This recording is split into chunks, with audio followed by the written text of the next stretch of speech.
রাতে ঘুমানোর পূর্বে যে জিকির করি, দিনে ঘুমানোর সময় কি সেই জিকির করতে হবে?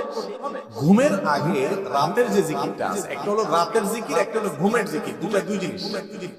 ঘুমের দোয়া আল্লাহুম্মা বিসমিকা ওয়া বিসমিকা আল্লাহুম্মা আমুতু ওয়া আহইয়া, এটা আপনি রাতে ঘুমাইলেও পড়বেন, দিনে ঘুমাইলেও পড়বেন, এটা হলো ঘুমের দোয়া। আর একটা হলো রাতের দোয়া, রাতের আমল। রাতের আমল কি?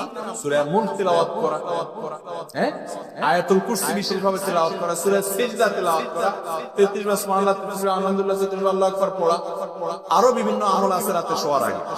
বিছানা যাওয়ার পর নবী করিম সাল্লাল্লাহু আলাইহি ওয়াসাল্লাম একটা দোয়া পড়তেন, সহিহ বুখারীতে আসছে, আল্লাহুম্মা আসলামতু ওয়াজহি ইলাইক ওয়া ফাওয়ালতু আমরি ইলাইক ওয়া আলজাতু যাহরি ইলাইক রাগবাতান ওয়া রাহবাতান ইলাইক লা মালজা ওয়া লা মানজা মিনকা ইল্লা ইলাইক আল্লাহুম্মা আমানতু বিকিতাবিকাল্লাযী আনজাল ওয়া বিনাবিয়িকাল্লাযী আরসাল।